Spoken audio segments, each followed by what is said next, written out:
Chiefs are getting physical, and they're getting ready for the Jacksonville Jaguars to actually see where they are in this process. What does this week look like? Today on Locked On Chiefs. From the land of the free and the home of the Chiefs, this is the Locked On Chiefs podcast. Welcome in, friends and neighbors. It is your Wednesday edition of Locked On Chiefs. And so that means Matt and Derek from Chiefs Digest is here with us, freshly on the route home from training camp. We're brought to you today by LinkedIn. They do make everything easier for you to get qualified candidates. Go post your job for free at linkedin.com/lockedon to get started today. You can post it for free. Terms and conditions do apply. We're going to go through all the updates out of training camp and move on to what it's going to look like against the Jacksonville Jaguars. There's a lot on the line in this first preseason game. Always, I think, the most fun of every preseason. You can find all of Matt's work over at ChiefsDigest.com and on his YouTube channel, also called Chiefs Digest. I know you guys put that together. Thanks for making us your first listen today. Make another Locked On show your next listen because we're all free and available 5 days a week plus. This time of year, 7 days a week plus. Here on the Locked On Podcast Network, here on YouTube, where you can start by liking and hitting that sub and getting out to Spotify and Apple Music, and anywhere you can get a free show, you can get us that much more 7 days a week sometimes. You can get on the text line at 816-357-8781, where we break news, where we react to the latest developments. You can get on the insider track right there, and for you everydayers, we appreciate that you listen that much. I'm Ryan Tracy, the founder of Rogue Analytics and Performance Consulting. My newest piece on NFL 33 is about this crazy market and why Patrick Mahomes is actually doing a service of getting disrespected. So go enjoy that and check out RGR Football for all the in-depth analysis that we do over there. We're going to get started here in just a second, but later, who can win a job? That's coming up later in the show. This is important for a lot of guys. What will it look like? How are things going to be different this preseason from last? But we start with what's going on at camp as they wrapped up, I think, the most physical stretch of camp, Matt. You'll have to tell me how it is the next couple of days, but they're going to back it off now, get ready for a preseason game. Drue Tranquill's out there stirring stuff up, getting everybody fired up. Steve Spagnuolo loves it. I don't know if the rest of the team does, but somebody's got to do that. And I'm starting to feel like I know the direction it's going in, but what is your observation for how Drue, Isaiah, who seems to be his main target, and the rest of the team is responding to a little bit more edge from him? Yeah, I mean, it's unusual because this wasn't the Drue Tranquill that I remember seeing last year during training camp. I mean, maybe it's just him being more comfortable in Kansas City, comfortable with the defense, and now he's kind of, understands the letting your true personality show and expressing yourself that way. Maybe he knows that, hey, this defense needs an instigator, that this defense needs somebody to light a fire underneath it, and he knows that that's kind of what the offense needs too, and he's just trying to provide it. But there's no doubt. I mean, there's been some. Hey, let's face it, it's Kansas City, so there haven't been any fights. I mean, this isn't. Everybody knows that you're not going to fight in the Kansas City Chiefs training camp because Andy Reid won't allow that.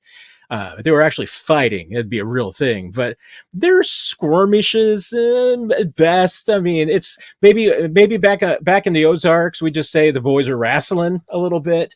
I don't know if it's that big of a deal. Every once in a while, somebody will get a little bit of a temper, and like you said, I mean, Drue seems to be involved no matter what, whether he's an instigator in it or just he comes along and throws a little bit more fuel on the fire. Tranquill seems to find a way to get himself into every little tussle that there is. And I don't think anybody has any problems with it because one, I think from a distance, you're also missing that I think Drue Tranquill's having a blast out there. Even with the one-on-one battles that he and Isaiah Pacheco were having. And they had another one today where they pass protection, Pacheco and Tranquill one-on-one. I mean, that's what we're all there for, is just to see those guys in pass protection drills. It's the best moment of camp is when those two guys are going at each other. But that's what this defense needs. And it's what I questioned whether or not they were going to have been when you bring everybody on your defense back except for one starter and everybody's a year older and everybody's got another Super Bowl ring and a lot of guys have 2 or 3. How much motivation, how hungry are they? That being hungry and motivated is how you had the number 2 defense in the league last year. It's how you're going to have a good defense again this year. You can have the exact same talent, exact same lineup. Doesn't mean you're going to repeat last year's success if you don't have that edge. And I think Drue Tranquill is making sure that these guys do have that edge. And we'll see what happens after a preseason game and they get to hit somebody else for a while. Maybe that's all that this team needs. But I think it is. I think Drew's showing that there is some fight in this team, that they do have that it factor that they need in order to replicate the success they had a year ago.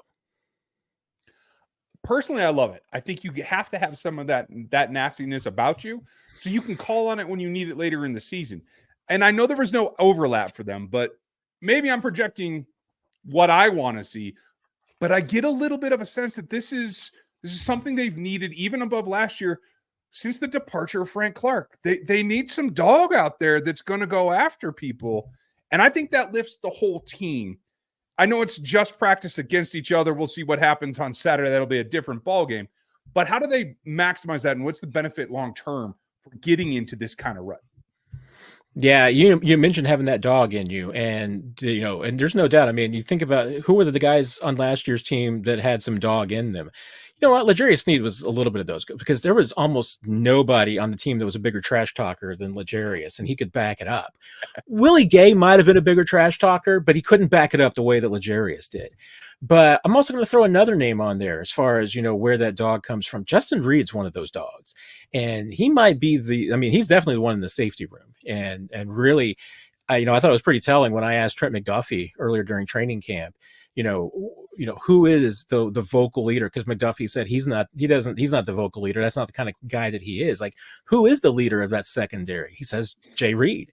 I'm like, well, he's not out there right now. So who's the vocal leader? Who's the guy that's really firing you guys up? And Trent really didn't have an answer. So I think that tells you a lot about, how important Justin Reed is to that, and that they need him back out there. Without him, you're leaning on guys like Drue and like Mike Pennell. This is another big one. There's a lot. Chris Jones is one of those guys. I mean, they probably have more in the defensive line group than anywhere else. And so that helps. But I mean, that's what you got to have. And so, it's not just Drue Tranquill. I mean, they've got a lot of guys that have that fight in them, that have that dog in them, as the players love to say. But right now they just don't have as many on the field because they've had some injuries. I mean, Chris was obviously out on Tuesday. I don't think that's anything long-term.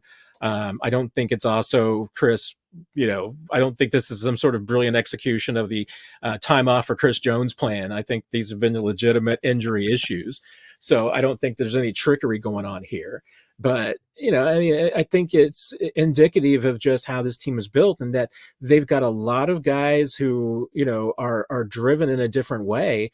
But, they've also got some guys who are wired like Drue Tranquill is, like Justin Reed, like Chris Jones. And you got to have those guys. Even if they're some of the smartest guys on the team, you still got to have those guys. Yeah, they're critical. You have to have them. And in this game, there's going to be some alignment changes. You got to have them for that. There's going to be some physical changes about how they go about playing the game. What's that going to look like? Coming up next.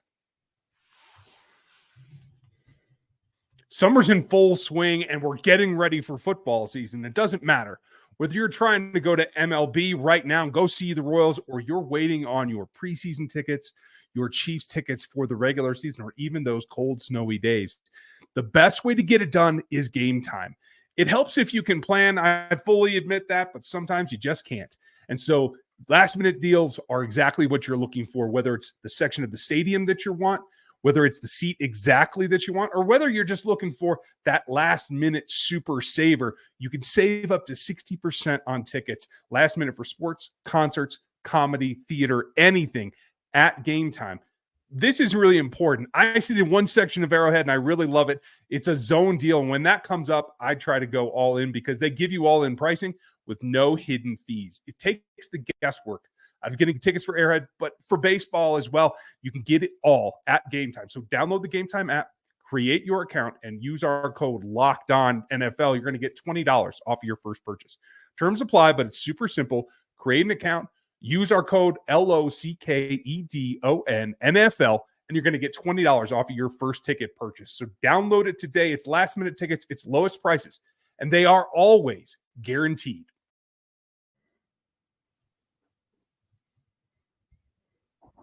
Folks, make sure we appreciate you listening to us first. Now, for your second listen, you might want to check out Locked On Fantasy Football because they're going over your drafts. You can find it all here on the Locked On Podcast Network.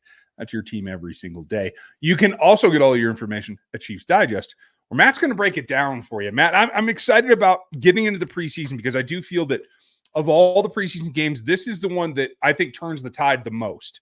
We generally see a lot of lineup changes after the first preseason game. And even as Andy said yesterday, you kind of have your roster almost set by preseason game number 2. So this next week is going to be critical.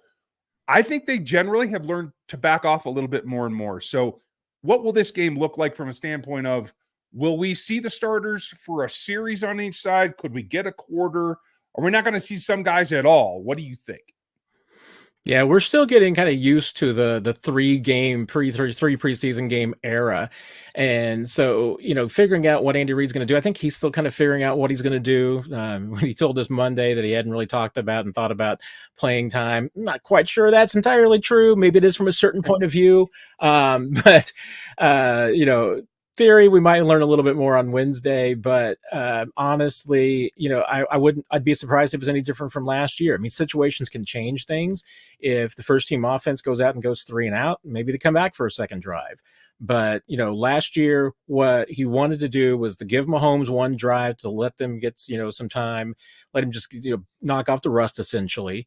Then have much of the first team offensive line for sure, play with the backup. So I would expect that's when you're going to see Carson Wentz come in with the first team offensive line, give them maybe a drive or two. I think last year it was one drive, and then, Blaine Gabbert had a couple of drives with the second team. So, I think you'll see a lot of that. You are not going to see much of the starters. You are going to see them for maybe one drive and out, and that's it. Other than, like I said, maybe a little bit of the offensive line, sticking around to play with Carson Wentz, but not much. I mean, you're going to see a lot of the 2s and probably quite a bit of the 3s. And if they've got some 4s, you might see them at the end of the game. But yeah, I mean, who's gonna throw the most passes? Well, last year it was like Shane Buechele and Chris Oladokun. I think, Saturday night it's going to be Chris Oladokun and Ian Book. They're going to get the bulk of the work. Remember P. Ryan last year led the team in carries in the preseason game. My prediction this year would probably be Deneric Prince is going to lead this team in carries. I mean, maybe it'll be one of the guys further down. Maybe it'll be Carson Steele. I don't know, but it's not going to be Isaiah Pacheco. It's not going to be Clyde Edwards-Helaire. It's going to be somebody else. And are you saying you don't want to see Carson Steele carry the ball 16 times? I know you do. Let me do this again. Come on. Is that There you go. That's what I meant.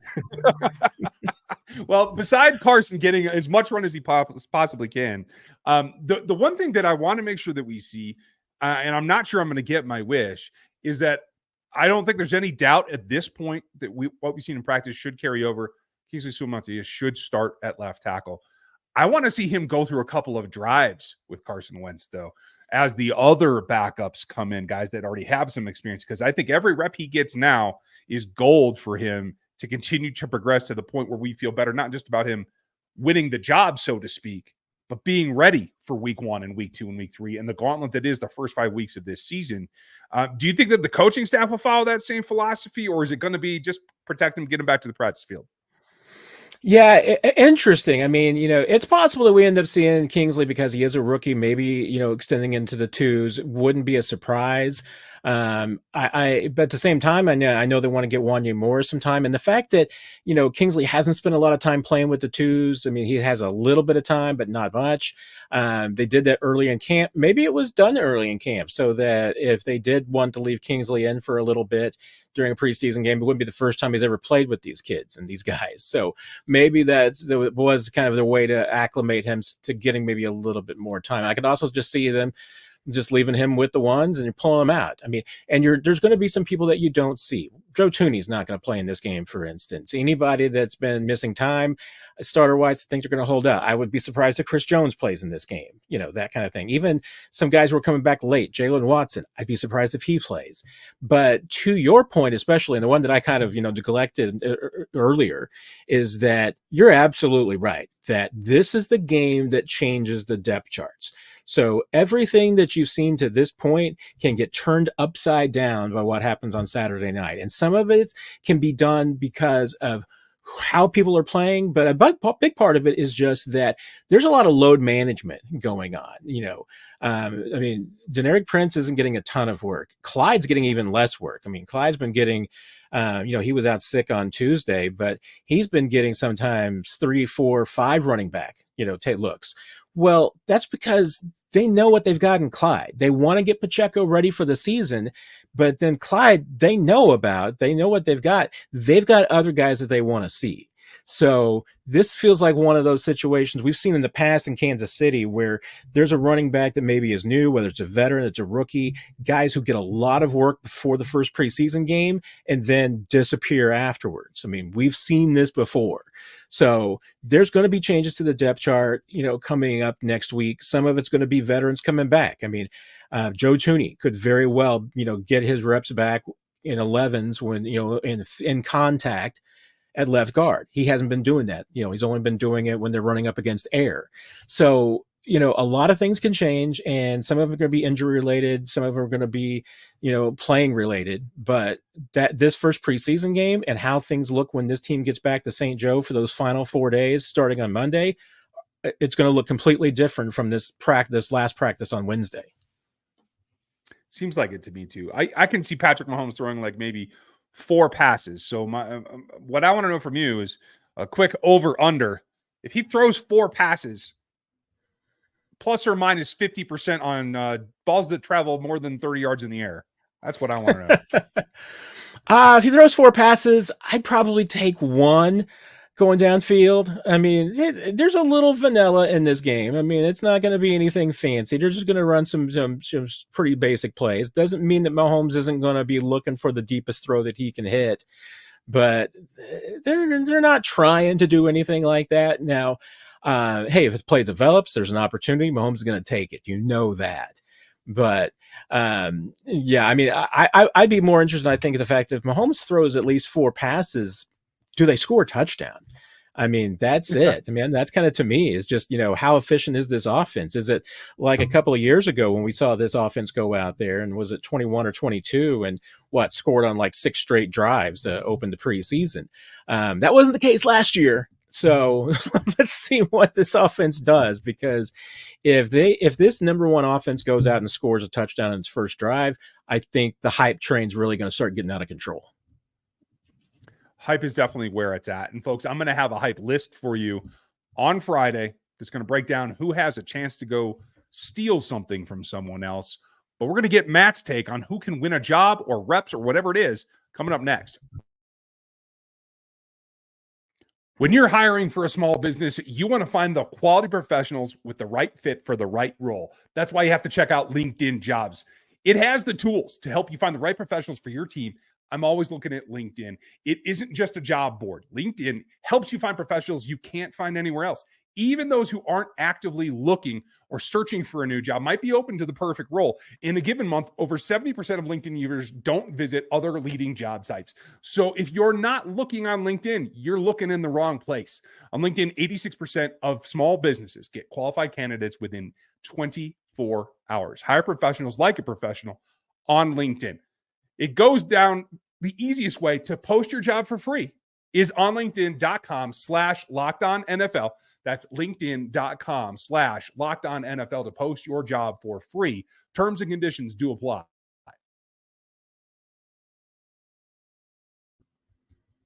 This is what it comes down to, getting into a fight.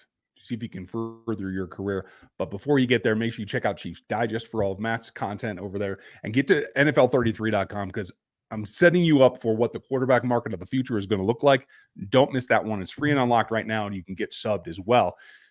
What I want to know and talk about, Matt, are the guys that can further their fortunes right now. The second sons of Kansas City, to tell you the truth, who can go grab themselves a piece of the pie. And so I'm just going to lay them out there for you, and you just give me your thoughts on each one as we go through. The top guy that I think might be able to make some hay is Nikko Remigio in whatever form, fashion, or role that he can get. How far can he get, and what do you think he can do? Yeah, and I would throw a couple of receivers in there with him. I mean, it's a tough tussle right now about, where the depth chart is after really number 4. And, Justin Watson will probably won't see in this game, but there's no doubt. I mean, if Nico can go out and have a big game, and that is obviously show that he's got command of the offense, if he can make a couple of catches, if he's, catches every target that he's got that's catchable, it's going to go a long ways. I don't think there's any doubt. I mean, he's definitely a guy that can take himself from kind of the is it the peloton in bicycling, Ryan? Right now, there's a pack that's chasing the leaders at wide receiver, and the Chiefs need somebody to jump out of that pack. I mean, right now, I think they've got 5 or 6 guys competing for maybe 2 spots, give or take. And that's a lot of bodies. So, I don't think we'll see Kadarius Toney this weekend, but Sky Moore, Nikko Remigio, Justin Ross, McCole Hardman, even Montrell Washington, I think, is in the kind of the bottom end of that group. Any of those guys that can make some plays and show what they can do, it's going to help themselves. Makes sense. And you already mentioned one guy that I was going to mention in Jalen Watson, just recently back from PUP. I don't think he's going to have an opportunity, but he's making the most of it in practice. So there's reps there to be had in this game because I don't think he's going to go either. So there's plenty of talent on down. We've seen a lot of guys rotate with ones. I don't know if Kelvin Joseph is going to be ready to go, but Key Taylor's been taking some reps. There are younger guys the draft pick hadn't. Are there any corners that you think have an opportunity here in this first game to show something and lift themselves out of the competition they're currently in? Yeah, we're concentrating a lot on, who's going to be that number 2 corner, because right now, as like Steve Spagnuolo has said, nobody's kind of jumped up and grabbed it.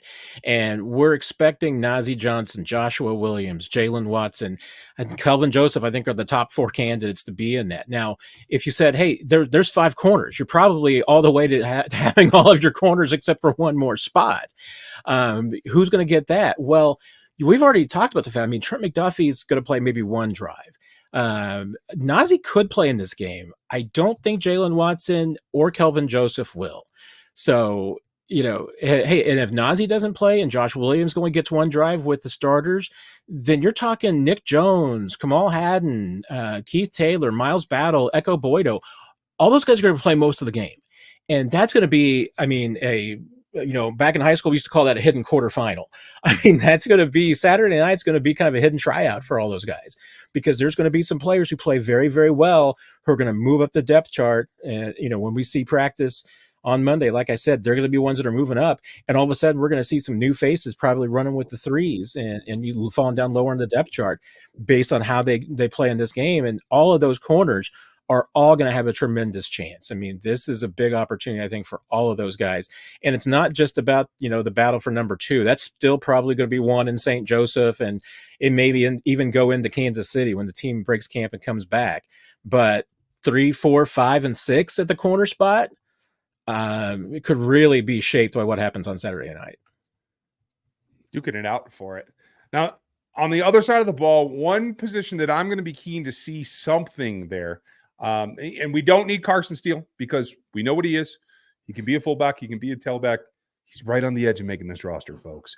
But who can jump it? Who can make one of the top 3 maybe get uncomfortable? What do you have to see from LRZ or Bailey or somebody to step out of that pack where I can't see you on the 53 to demand some attention there? Yeah, I mean, with LRZ, I think it's exclusively related to special teams. I mean, we'll see what kind of work he gets into the backfield. I think he will get some. How much work and how extensive, because I don't know how much the Chiefs really want to put of him on film and how much they want other teams to see of him. If they are trying to sneak him onto the practice squad, maybe they want to put a bunch on film. So, you can kind of see, hey, he's got some rough spots, folks. No need to claim him off waivers. We'll just let him be. But I do think Deneric Prince is going to get a lot of time. Keontae Ingram is the next one. I mean, if the Chiefs are going to keep 3 running backs, I mean, right now you'd say Deneric Prince is number 1 in the lead for that, along with Clyde, who we kind of assume is going to be the number 2. Prince could be pushing him for the number 2. Keontae Ingram is next in line as far as, really pushing, and Steele is in his own special category, like you said. I mean, I think he's going to get some opportunities. They want to see what he can do running the football, but he's also got some other places he can play. And, Amani Bailey probably needs that big breakout, to kind of get him into the running, because he's been kind of at the back of the pack.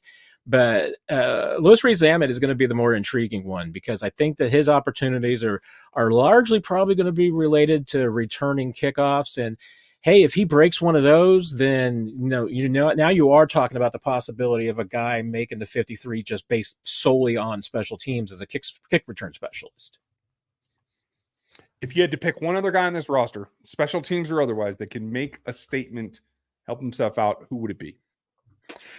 It's a really, really good question. I think the only other position that is probably under the radar about it, its competition, is defensive tackle.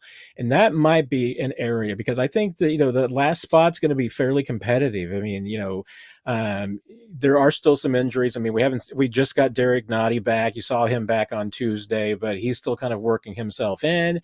Then you've got Tershawn Wharton, you've got Mike Pennell. If there's a fifth, and I think there will be a fifth defensive tackle, it's probably Neil Farrell right now, but Matt Dickerson could be in that competition. Fabian Lovett, I think, is probably the one that I'm most intrigued to see. I mean, of anybody other than, the rookies that the Chiefs drafted. I mean, obviously you want to see Kingsley, you want to see Jaden Hicks. Fabian Lovett might be one of my more intriguing ones, because he is an undrafted guy that, you kind of want to see just how he's able to use that size against another team. I think he's been kind of hidden a little bit at camp, because he is further down in the depth chart, because they do have some guys in front of him. But I'm just really intrigued what he can do, because I do think that he's a little bit different flavor of defensive tackle than the Chiefs have. Maybe more of that Mike Pennell kind of guy than some of the others, So I kind of want to see what he's got. Yeah, I hope that he gets a little bit of a taste of whatever Mike Pennell's been drinking, because the Fountain of Youth has found him and it's working. So I'm glad to see it for one. But Matt, thank you for giving us the lowdown on what you're seeing every day and what this game's going to mean. We're going to enjoy it. Thanks for being our eyes again. Always a pleasure, Ryan. Talk to you next week. Folks, get ready. We're going to start breaking it down, and I'll have my predictions of guys to watch come Friday, so don't miss it. We are getting ready for the Jacksonville Jaguars preseason game number 1. Make sure you like and sub and hit that bell right now and check out Chiefs Digest. Thanks.